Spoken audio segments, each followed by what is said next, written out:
The Orioles have cleared out of town and onto your television set at odd hours, whether it's 3:40 in the afternoon, as it will be on Wednesday, or as it was into the middle of the night, where when it was 10-1, I went to bed, Luke, but I know you stayed up late to watch bad bullpen effort. But hey, dude, I mean, they fly 3,000 miles, and Adam Jones takes one of the first pitches he sees deep in his hometown, and the route was on, as they say in San Diego.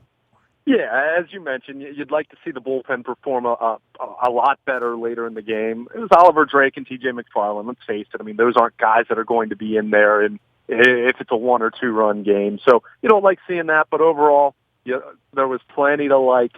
Starting with Adam Jones, as you mentioned, hits the first leadoff home run of his career, as we've seen him serve in the leadoff spot for really a month now, going back to the end of last month. And Hyun-Soo Kim hits a home run. Chris Davis hits a home run. Jonathan Scope, another 3-hit night for him. Manny Machado, 3 hits for him. I mean, what more do we say about this offense at this point? They're 1 home run shy of the Major League record for home runs in June. They're just a couple more home runs away from the Major League record for home runs in any month. And ever. They built, that's ever, right, by the way, yes. Right. They build an 11-1 lead that, the final score made it look a lot closer than it was. And 17 more hits. 17 hits, right? I mean, that kind of speaks for itself. That's 2 hits an inning. You're going to score a lot of runs when you're doing that. Yeah, it really does. And the funny thing is, this was a close game until the middle innings. This was a 2-1 game going into the top of the 5th inning when Kim hits his home run. And from that point, it's 4-1. And then the Orioles just, they got into that Philly territory where they hang a 7 spot on the board. And we've seen that so many times this year where their offense, kind of doesn't look all that impressive early on, and then they just turn it on. They kind of get to that second or third time through the order, and we saw this with Eric Johnson pitching against them last week at Camden Yards, but they just completely eat him up, and then Villanueva comes in and they completely demolish him. And I mean, it's impressive to watch this team. For as much as we've talked, questioned the approach and strikeouts and things like that over the last couple of years, you've seen a much better approach from this team, and they've been really, really productive on top of that. It's been enjoyable to watch. Well, how about Jones, Scope, and Machado at the top, right? And then having guys like Davis and Trumbo that, are going to hit 40 home runs each after that. I mean, the top of the order right now, when it's getting going, and it's getting going right now, it really does protect Scope, too. And I think it makes Scope a little bit of a better hitter in that hole, too. Maybe a little bit more aware.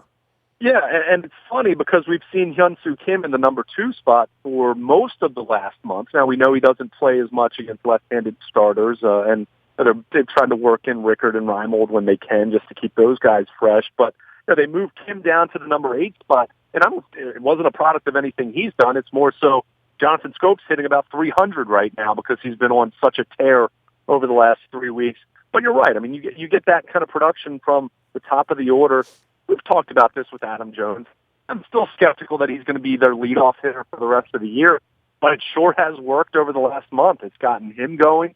They've been way more productive at the top of the lineup since Rickard had cooled off from his first hot 3 weeks of the season, and it's just really worked. Jonathan Scope continues to swing a really hot bat. 2 more doubles on Tuesday night.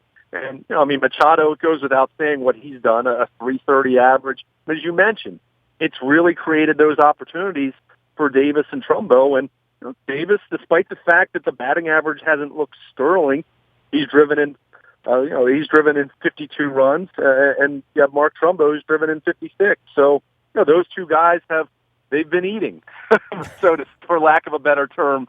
When you look at what the top of the lineup's done, it's just been really fun to watch. And kind of crazy when you think about it that the Orioles score 11 times, and they didn't even have Pedro Alvarez in the lineup, who has swung a really hot bat over the last 3-4 weeks. So, it's a very dangerous lineup. It's a lineup that they're really, when your biggest break most nights is J.J. Hardy, who we know isn't the guy he was a few years ago, but still has the potential to knock the ball out of the ballpark, would have, in fact, did hit the ball out of the ballpark, but Melvin Upton went up and brought it back in dead Yeah, center that field. thing, by the way, made national news Wednesday morning. You know, I mean, like, that was one of those ones that transcends even the Sports Center. You know, he was so aware. You know, you saw him reach for the wall. He knew where the ball was. He knew where the ball was going. I mean, he really, a lot of times it doesn't look effortless. He made it look almost routine. It was funny. Yeah, I mean, he got back. I mean, you could see he was checking for the wall, and it was a really impressive catch. I mean, Really impressive a call by Gary Thorne, too, by the way. Yeah. It's gone. No. He caught it. Yeah, great. Yeah, good job, Gary. I mean, it was that impressive, though. Sometimes you never know. I mean, you see guys go over the wall, and then they come back, and, well, the ball's not in their glove. But it was an impressive start to the game for Upton, who hit the home run and the leadoff home run for the Padres on what wasn't, in my mind, wasn't a terrible pitch by Jimenez. It was kind of at his shins, and he just kind of golfed it to dead center field. But overall, Tillman, not Tillman. Jimenez has to give me something to be snarky about in the first inning, right? Yeah, I mean, there's just no way he's going to go out there and throw 12 pitches and get 3 outs and get a couple of ground balls and get ahead in the count. That's just not going to happen, man, ever with that guy. But that being said, we've sat here and talked about the hitting. He pitched well enough. I mean, he pitched well enough, and we get that out of him every 5 days. Give him his $12 million bucks, and we'll make the playoffs. No doubt about it. I mean, considering what the standard has been for both him and just in general the back end of that rotation, you'll take that. Now, people will look at it and say he went 5 innings. Well, remember, he got pinch hit for in the 6th because I believe it was 2nd and 3rd when he was due up, and they decided to hit Reimold, who struck out. And the game was still a little bit in the balance at that point. It's 4-1 or whatever it was, right? Yeah, it was, but that was that was classic National League baseball there, where you're going to pinch hit for a guy. So he was okay. It wasn't great. Walked 4 guys in 5 innings. You'd like to see better than that, but only gave up 3 hits. I will say San Diego's base running really cost them dearly. Myers, forgetting how many outs there was in the 3rd inning, cost them a run. And then in the 4th inning, leading off, Dickerson has a double when he overslides the bag. So San Diego certainly helped the Orioles out. And their defense wasn't much either. Myers at first base, and they bad throws. They had stuff going on too. Yeah. They showed you why they're a team that's 12 games under 500. But that said, the Orioles showed you why they're a team 16 over 500. They took advantage of the mistakes. They took advantage of shoddy pitching, and they have their now 3rd different winning streak of 6 or more games this year. It's amazing. I was looking at this after last night's game in the wee hours of the morning, and this Orioles team has 2 7-game winning streaks, a 6-game winning streak, a 5-game winning streak, and 2 other 3-game winning streaks, compared to a 4-game losing streak and 2 3-game losing streaks this year. I mean, there you go right there. This team has been able to extend its periods of prosperity, and they've really limited those valleys. They've limited those rough patches as much as they can. I mean, you're going to lose some games. You're going to have some stretches of games where things aren't going well, but the Orioles have really done a good job of minimizing those, and they've extended these winning streaks. And that's a reason why at 46-30, this is the best record they've had through 76 games since 97. I mean, 2014, they hadn't really taken off to this point in the season just yet. But, I mean, this team has just swung the bat so incredibly well over the last month especially that, I mean, all it takes is for the pitching not to be completely disastrous, and this team wins. And it's really been impressive to watch. Team average now up to 272, and as you said, on pace with an opportunity, one in San Diego, one in Seattle, to hit more home runs in a month than any team has ever hit. So we are talking about something here historic, and I don't use that word very often. Luke Jones joining us here. You can always find Luke, Baltimore Luke, out on Twitter, as well as Luke at WNST.net. We're out on Facebook Live. We're on our WNS TV channel, streaming live on YouTube as well. If you have that app, another way to grab us, as well as the Baya Toyota Audio Vault. And now here comes Gallardo, right? We talk about Jimenez, and the bullpen was pretty used up into the night. They are going to play a lot of baseball. There are no more off days. They're going to go play 4 in Seattle. They're going to play 3 in LA. There's very little chance, I would think, of rain-out activity at this point as well. So, Gallardo needs to go a little deeper, and I guess this is a point where he can start to step up and be something someone reliable every fifth day, he's certainly going to be given that opportunity over the next couple of weeks. Yeah, there's no doubt about it. I mean, this team needs him to settle into the middle portion of that rotation. Can he be their number 3 behind Tillman and Gosman? Can he, at this point, he's got to prove he can be their number 4 behind Tillman, Gosman, and Tyler Wilson, who we know hasn't been by any means terrific. But, Gallardo, we've seen the velocity be a little bit better than it was earlier in the season. I think, you look at his last start against Tampa Bay, clearly struggled early on, was better as the game went on, but still put too many runners on base, still labored, kind of had that Ubaldo kind of grind to it that when Ubaldo gives you an acceptable start, which, let's face it, hadn't really given them many of those this year even, but putting too many guys on base, kind of really making it more difficult than it needs to be. But one thing is interesting. Remember, Yovani Gallardo is a heck of a hitter.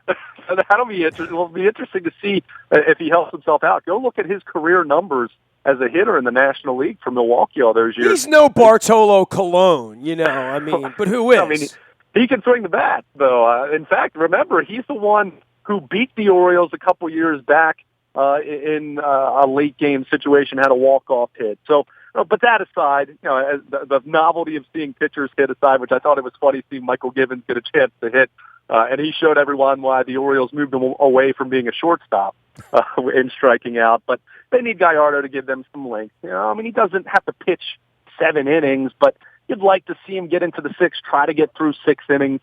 This is a lineup for San Diego that, to their credit, has swung the bats fairly well over the last few weeks, at least better than they were, but still is not a lineup that you really fear. I mean, you fear Will Myers. Kemp has swung the bat pretty well and has swung the bat well against the Orioles over the first 3 games of these two-game sets. But there's not a whole lot in that lineup. I like the Padres, but I'm like, who the hell are these guys? I mean, when I see Schimpf, I'm wondering where Larry and Mo and Curly are. You know what I mean? Yeah, there's no doubt about it. I mean, that's a team that, for all the effort that they've put in the last couple of years to try to be good. Not effort, money. That would be money. Effort is money, right? Well, yeah, right. I mean, money, effort, whatever you want to call it, but it hasn't come together for them. And, we saw them move James Shields, Eric Johnson, who is the kind of the centerpiece of what they got in that deal, has not been impressive. I mean, Palmer was talking about it on the telecast Tuesday night. He's only throwing 89 or 90.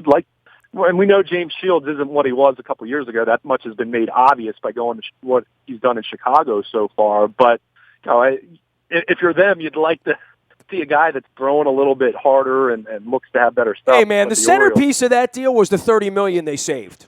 Sure. The centerpiece of any deal involving Ubaldo Jimenez 2 weeks ago would have been whatever amount of the money you're willing to take, right? I mean, that's literally where it is. And probably selling off a competitive balance pick on top of that. But fair enough. Yeah, I mean, Gallardo, you want to see him try to build a little bit on what he's done these first 2 starts back that haven't been great. They've been acceptable. They've given the Orioles a chance to win. You'd like him to be a little bit better. You would like to think that this is a decent matchup for him in that ballpark, although the Orioles certainly didn't make Petco Park look like the pitcher's haven that its reputation states it to be. But, you'd like to see him fare pretty well. And as you mentioned, I mean, it's not as though they blew up the bullpen. They used 3 bullpen arms, 2 of those being Oliver Drake and T.J. McFarland. Givens was nice to see him pitch pretty well. That was the first time he'd pitched in a week with some of the matchups and some of the recent struggles he's had. But, you certainly like to see them get a decent start from Gallardo, not have to go into the bullpen too dramatically because, they are going to Seattle next. And we know that the Mariners have had their issues here of late, and they've really fallen off as Texas has grabbed control of that division. But I still think Seattle's a team that certainly has the capability to maybe not win that division at this point, being 11.5 out, but they have a chance to be in that wild card picture, I think. But they got to get their pitchers back, man. That's really the situation. Exactly. I mean, they've swung the bats well. I mean, they've scored 375 runs this year. I mean, that's not too far off behind what the Orioles have done after their hot month of June. So I think you want to get this against a bad San Diego team. And then, 4-game series are always a challenge, especially playing on the road. At that point, you're aiming for at least a split. If you can get better than that, great. But that's the formula we talked about, though, with the Orioles playing on the road. They've done so much good work playing at home. that they don't have to play amazing baseball on the road. You'd like to see it, but at least hold your own. At least look to split 4-game series. See if you can win road series. But you come out of this 9-game road trip with a 5-4 record or better. I think you'll take that and you'll be happy about that returning home for the All-Star break. Orioles win big in San Diego, bigger than it looked at 11-7. Also had a home run taken away from J.J. Hardy.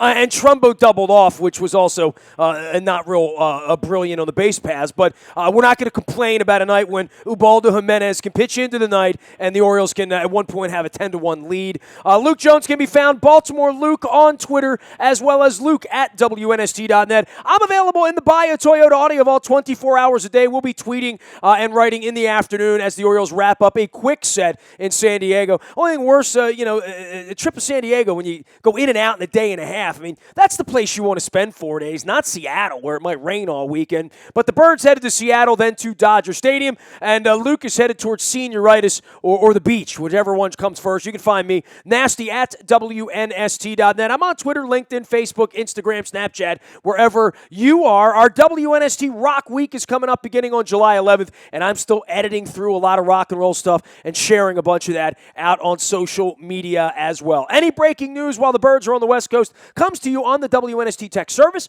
That is brought to you by Coons Ford of Security Boulevard. We are WNST.net, AM 1570 at WNST Taos in Baltimore, and we never stop talking Baltimore sports.